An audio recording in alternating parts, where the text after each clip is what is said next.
music. That music that was playing before is my good friend Ryan Lewis. He has a band called Breezewood, and he actually works at Living Word as a youth leader there.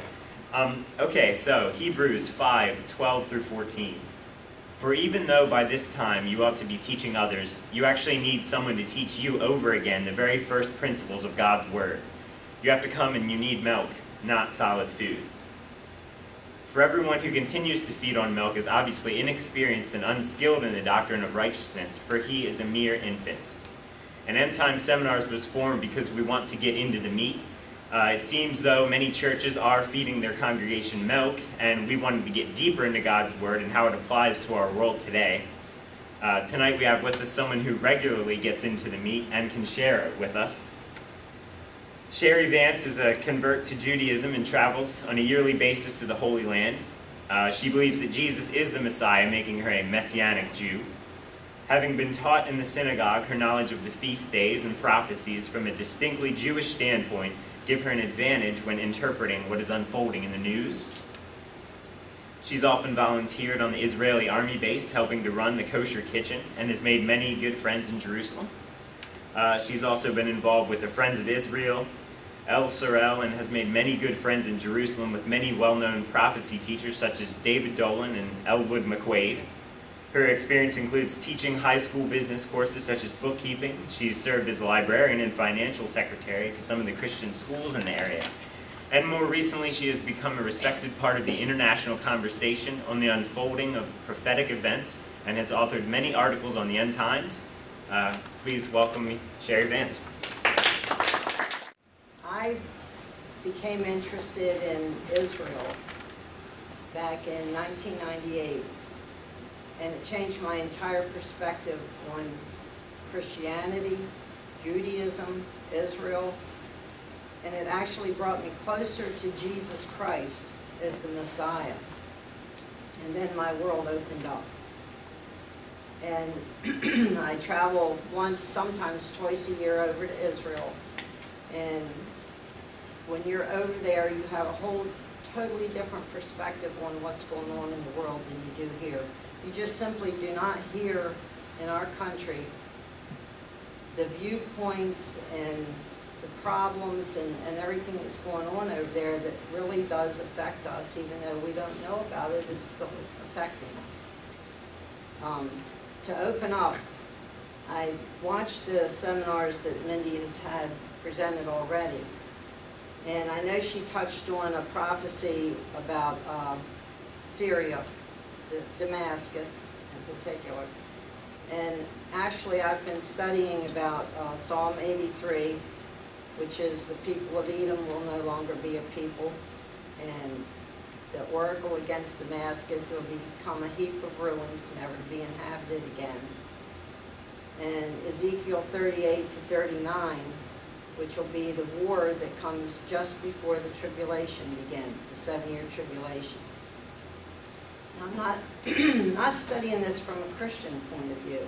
I've been studying it from a Jewish point of view and what they're up against and why things are going to happen the way they're going to happen, because they are going to happen exactly like it's been foretold. Right now, they're lining up as prophecy said they would, the 10-nation confederacy of the border nations surrounding Israel. And you'll find them listed in Isaiah 17, Psalm 83, and the book of Obadiah. I've been over there on the border. I've been in Jordan. Just this last time I was up in the Golan in a kibbutz called Miskav Am, where we stood right from here, from me to you, looking at the Hezbollah headquarters with their guns aimed at Israel across the fence. And I get to talk to the people over there who are actually living this, and it's amazing the peace that they have. They just take it for granted. This is the way it is, but we know that God is not going to let Israel go under. We know that. And this is coming from secular Jews, because 85% of the Jews over there are secular. Most of them don't even believe in religion at all. The Orthodox, the ultra-Orthodox, of course, they're the ones most knowledgeable about the scriptures, the Torah, and at the same time, they don't think they even should be there. It's kind of crazy, but they think that everything should be left up to whenever the Messiah comes, and they don't work, and all they do is study Torah, and the government gives them subsidies to live and to study the Torah. And they just now passed a law that the ultra-Orthodox young people are going to have to go into the army. They never made them do that before, but now they're going to have to. So there's a lot of things going on over there, but I just have a list here of the 10-nation confederacy that's going to be involved in the war, or the battle of Psalm 83. And the scripture says, "For they have consulted together with one consent. They form a confederacy against you. The tents of Edom." The tents of Edom are southern Jordan and the Palestinian refugees. They don't really live in tent camps. You see that in the news, you think that they're just living in, in these tent areas. And actually, it's like a stage set, because I've been there and I've seen it with my own eyes. They have one area that is set up like a refugee city, and they use that for propaganda, because they'll bring in, when they want to film some kind of propaganda news, they'll bring in the people and it looks like a refugee city. But I'm going to bring in pictures. I'm going to show you most of the Palestinian cities over there, and they're equal to the Israeli houses and buildings. They really are. Then you have the Ishmaelites, which is Saudi Arabia. Ishmael was the father of the Arabs. You have Moab, central Jordan, and again Palestinian refugees. The Hagrites, which are the Egyptians. Gibal, northern Lebanon. Ammon. I'm giving you first the name in the scripture and then where those territories are now. Ammon, which is northern Jordan and Palestinian refugees. Amalek, which is down in the Negev in the Sinai Peninsula. Philistia, the Gaza Strip, and Hamas. With the inhabitants of Tyre, which is southern Lebanon and Hezbollah. And Assyria, which is Syria and northern Iraq. They've all joined together, and they have helped the children of Lot. And this is Psalm 83, 5 through 8. So every single one of these places that are mentioned are lined up right now, and they're ready to come against Israel. And I'm going to get into it in a couple of minutes, the prophecy concerning that. But when you read the headlines today and think, what's going to happen? What are we going to see? Israel's border nation enemies that I just listed are the inner circle of the nations that are bent on destroying the Jewish nation. In the prophecies of Isaiah, Psalm 83, and Obadiah, this confederacy of nations will meet their fate at the hands of what Isaiah calls Israel's exceedingly great army. And it is. It's the only army in the world that's a defensive army. They do not go on the offensive. They are there simply to defend their country. I think the only time I've seen them go out of it is when they've hit the Iraqi nuclear thing like 10 years ago. They've gone into Syria and knocked out some nuclear things, and they went into Entebbe and rescued their people. Other than that, it's a defensive army. Isaiah calls it Israel's exceedingly great army, which is kind of funny because Isaiah is saying this now. There wasn't any Israel up until 1948. So with all of this coming back, that's probably the greatest end-time prophecy that anybody ever would see. People, the prophecy was there, and there were people who believed it, but nobody believed them because it's non-existent. It's not there. And then when it happened, it was like, God's working again. So the victory will extend Israel's territorial embrace of those nations that are listed. Every time Israel has a battle, they expand their territory.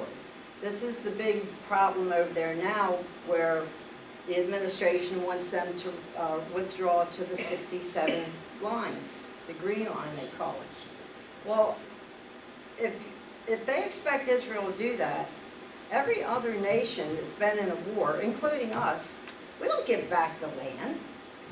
I mean, we're not giving back Texas to Mexico, and we're not.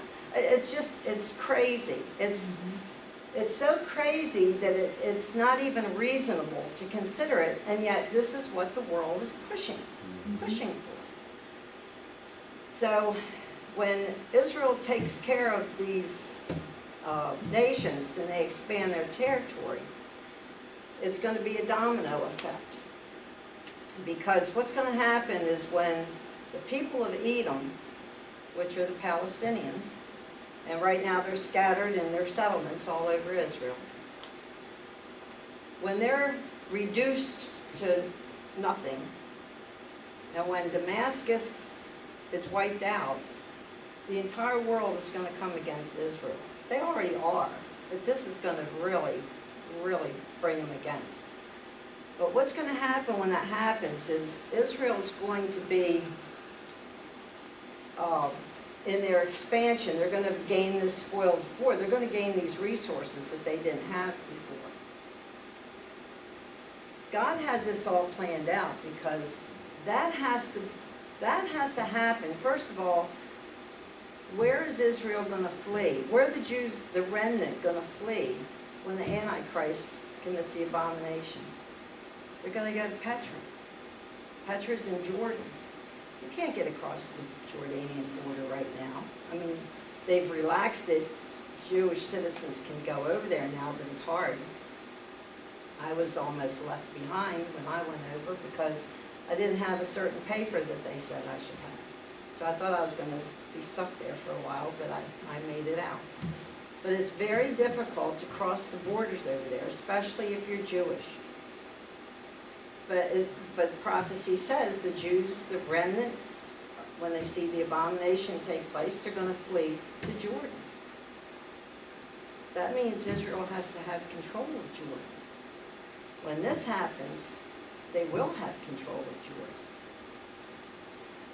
And it also says they're going to be dwelling in unwalled villages. Well, I've heard people say, well, that means they're going to tear down that big wall that goes up through the country. No, they're not. What it means is, right now, they are living in unwalled villages. They're settlements, settlement blocks, open spaces. Right now, the fence is going through the entire country. It's a fence. It's an electronic fence that they monitor, and there's checkpoints along it. But when it comes to a city, to divide the Palestinian city with the Israeli city, it becomes a wall. It's like the walls you see along the highway for the sound barrier. They're huge, they're high. They're also electronically monitored. They did that because the Arabs were shooting over into Israel. They were shooting, but I was over there when they shot across the road and killed a father and his daughter in a car traveling by. So the walls went up. Now when they're living in unwalled villages, in peace and security, which those words are thrown around a lot today, it's not a peace and security like all of a sudden everything's peaceful and nobody's after them anymore or anything. Their immediate enemies will be subdued, that's true. But their mindset is always that somebody's coming after them. When that happens, when they're finally living in these territories that are expanded, God says, I'm going to put the hooks in the jaws of Gog and Magog. Gog and Magog is Russia and Iran. You don't hear Russia and Iran mentioned in Psalm 83, Isaiah 17 wars. Because these areas are Russia and Iran's proxies. They're just running the show from Russia and Iran. These are the ones that are going to get it, not Russia and Iran. When God puts the hooks in their jaws, it says, I will bring them onto the hills of Jerusalem. This is Ezekiel 38 and 39. Why is he drawing them to Jerusalem? To take a spoil, to take a plunder. They want the resources back. They're going to show them. Well, you can't just go around doing this and take over this land, you Jews. We're going to come after you.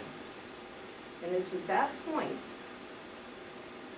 that God is going to save Israel, to the point where Israel finally recognizes that it is God that saved them. Their exceedingly great army they're going to take care of Psalm 83 and Isaiah 17, but not Ezekiel. God is going to rain down in a supernatural way and confuse the enemy so they're firing on themselves, and fire and brimstone is going to fall, and they're going to be wiped out. The Jews at that point are going to see God saved us. What are they going to do? They're going to turn back to their God. They have to, because we're in the end times. It's coming down the line where they're going to have their redemption soon. The only way that God can bring about their redemption is to get certain things done. This is why I don't believe in imminency. Anything can happen at any moment. No. God has a plan, appointed times for things to happen. He couldn't do any of these prophecies before Israel was back in its land. He can't do this before he said that's going to happen. So all these things are lined up, and it's going to be like dominoes when it takes place. One right after the other, boom, boom, boom, it's going to happen. When the Jews see that God has saved them, they're going to want to turn back into their old covenant with him. They have never embraced the new covenant with the Messiah, Jesus, Yeshua HaMashiach, the Messiah. They've never recognized Jesus as the Messiah. He was a man. God's not a man. When they turn back to their old covenant, they're going to want to worship their God in their own way again, because, well, I'll get into this to the weeks later, because I go off on rabbit trails. When they turn back to God and to their old covenant, what do you think the first thing they're going to call for it to do? Sacrifice. They're going to want to build the temple. There's only one place they can build the temple.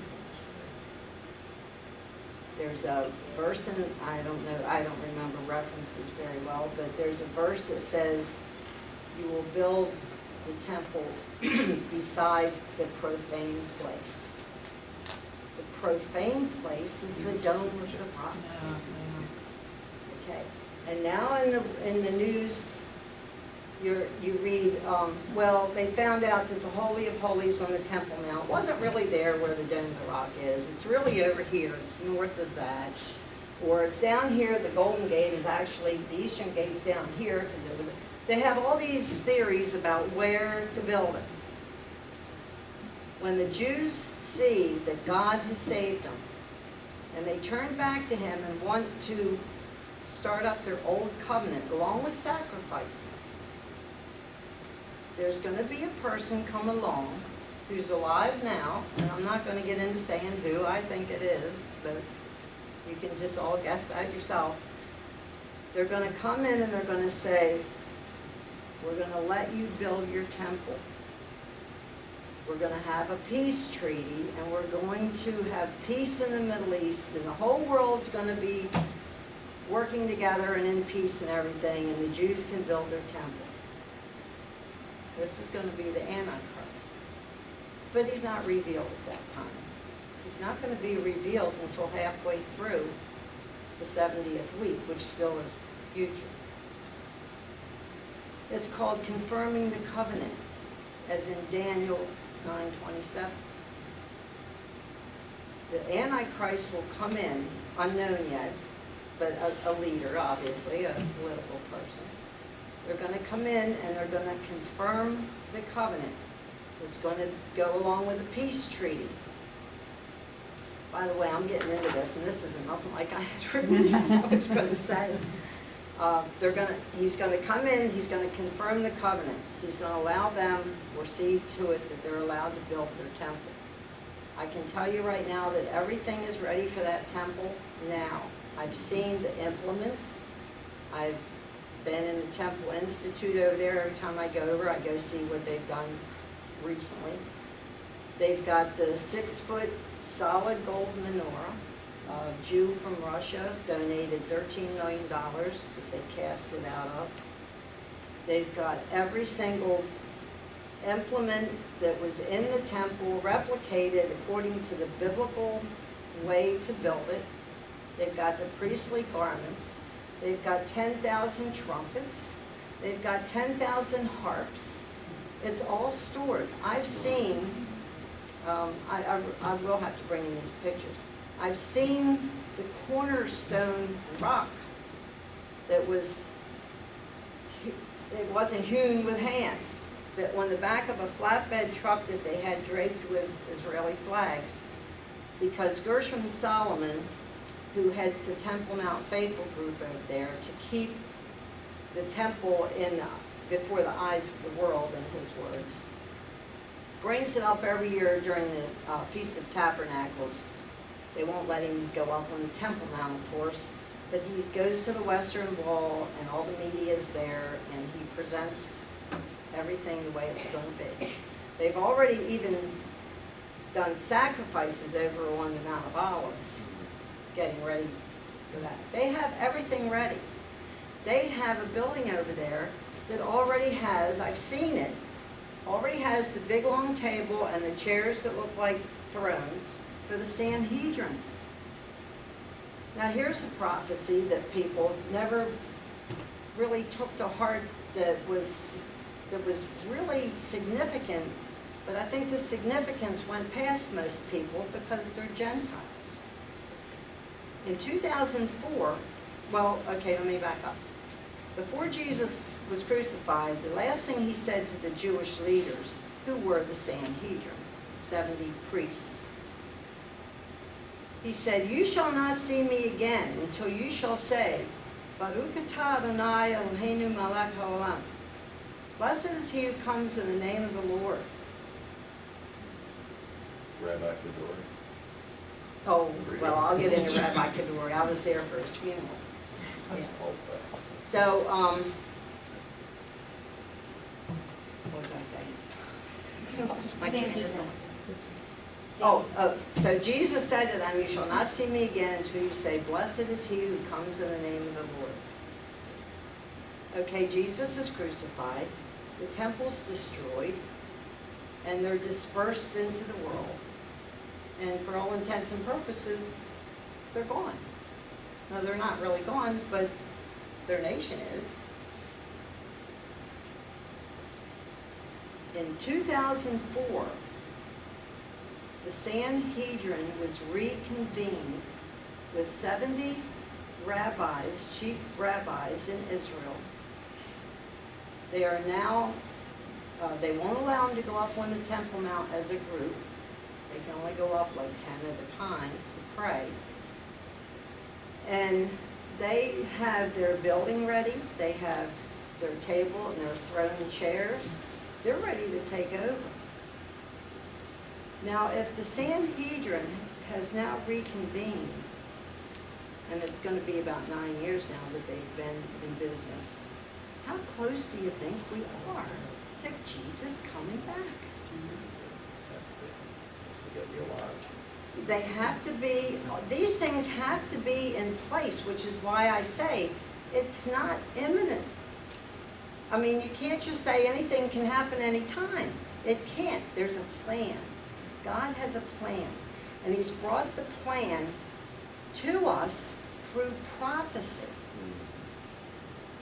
Now I'll get into a little bit about the prophecy. Mindy, you stop me when it's your turn, because I've already gone, I haven't even touched on what I was going to say. How about like 10 more minutes? Okay. All right, okay, prophecy. What's prophecy? What is prophecy? History told in advance. Huh? History told in advance. History told in advance, or a prediction of what is to come. Where did prophecy come from? Prophets. Where did prophets come from? From God. Prophecy came from God. Who is God? Who is he? Mindy mentioned the unknown God. Who is the unknown God? How do you define who God is? Almighty, creator of everything. But who told you that? Just the sense of being, just, just the awareness of the creation. The creation dictates, even the creation bows down to it. Amen. Kind of like That's genes, right. the way they work. I mean, you can't deny it. I It mean, you says- can, but There's a verse that says, if I can find it, because I wrote it down here, that says, he has placed eternity in our hearts. There's a vacuum in our souls. yeah. There's something that draws us to him, that makes us search out something beyond us, something greater than us, something that's, we know instinctively is there. And without that, we wouldn't even be sitting here tonight talking about it. And you can look around and see how many people are here. How many people really care about this stuff? Not many. Not many. And people think that we're crazy, Yeah. okay, because we're focusing on this. But he's put this in our hearts to know him. He wants us to know him. He wants us to understand what he's doing. People say, well, what are we here for? Who am I? Well, he tells you if you know where to look. My problem is, after I got a good solid foundation of what it takes to be saved, I came to a halt because I wasn't getting fed anymore, and I wanted to find out stuff. I wanted to know who he was and what he's doing and why and what's coming next. And I couldn't find it anywhere. So I just started studying it on my own. And then when I got into the Israeli thing, from a Jewish perspective, it blew me away. Yeah. Just blew me away. So the prophecy, okay, I said, who is the unknown God? How did he reveal himself to people? Well, back before Abraham was called out by God, it was there were many gods, but nobody had one God. It wasn't monotheistic at all. They just had gods who they decided they needed one here and one there, and superstition and needful for this, needful for that. But they always had, because they didn't really know these gods, they all had one thing in common, and that was they all had a chief god. Because to hold all these other gods together, there has to be one that's going to be chief or head or ruler of the other gods. But they didn't know his name. They just knew that somehow or other he was holding everything together in all these little areas. So they called him the unknown God.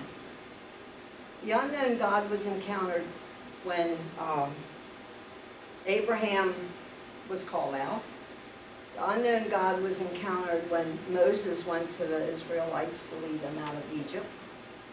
The unknown God was encountered by the Apostle Paul when he went to Athens, and he's walking around Athens and he says, oh, this is a really religious town. It's the center of business, art, architecture, religion. And what's he see? Idols everywhere. Idols in the gateways, idols in the markets, idols every place. But he comes across one altar and it's inscribed with the unknown God. Paul knew who the unknown God was. I don't have time to go back and say how Abraham knew and how Moses knew, but they knew. So I'm just going to start with Paul. So he says to him, I have the verse here.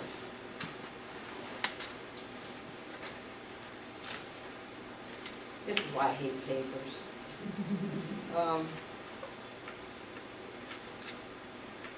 Spirit first, If I stop long enough to think, I can remember it. But I have to say.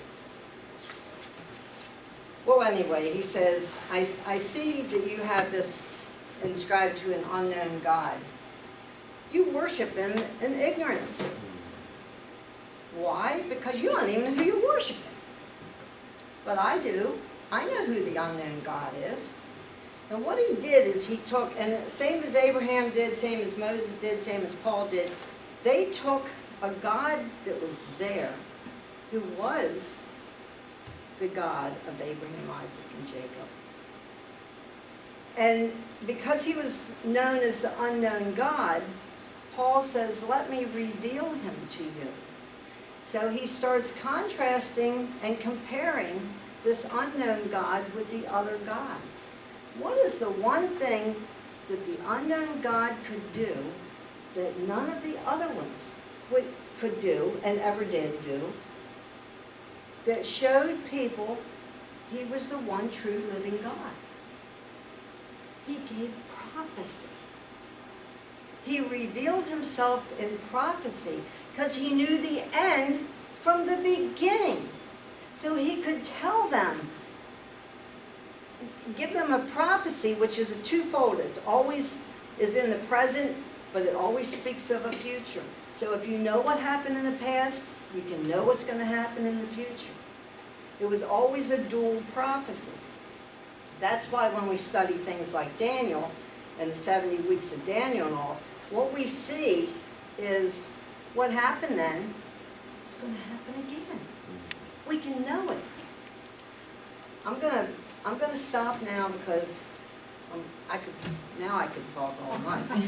I'd be willing to listen too. Well, let's make it 2 hours tonight. But what I want to bring to you, and I'll just go real fast on this, is I developed a timeline from my own studies, and I call it the 3 weeks of Jacob's trouble.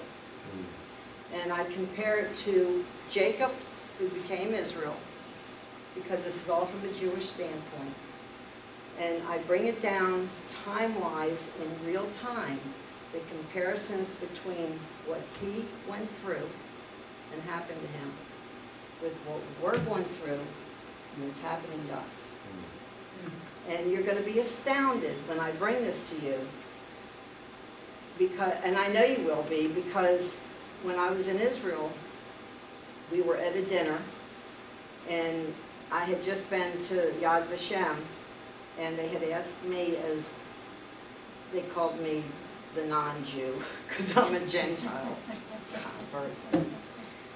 And they asked me some questions in front of an audience, and we went back to this dinner, and a spokesman for the government was there and talking. It was an all-Jewish group except for me, but they were my friends. And they said, well, things are dire, and this has happened, and that's terrible, and this is terrible. Can anybody give us a ray of hope? Now, you got to be careful. You can't be over there talking about Jesus, because it's against the law. It's called missionizing. And even though I was converted to Judaism, I'm a Messianic Jew, which they don't really recognize over there. I mean, they know we're there, but you don't talk. And I said, well, I'll tell you something. I have a word of hope. And they said, well, by all means. And I said, presented to them the 3 weeks of Jacob's trouble. And at the end, I quoted the verse that says, and Jacob shall be saved out of And I looked around the room, and these Jewish people had tears running down their face.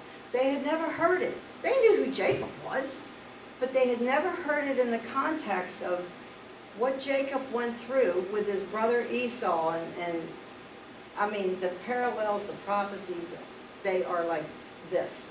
You cannot escape what happened is happening. And at the end, the word of hope was, and Jacob shall be saved out of his trouble. And I want to bring that next time. I'm not going to, this was kind of academic. I'd rather just get right into that. So I'm going to leave it at that. And if you all would come back, I'm really anxious to give you my time on. You don't have to agree with every part of it, but I will give you scriptural foundation for it. You can make your own decision. But I'm going to turn it over to my daughter now. You're welcome.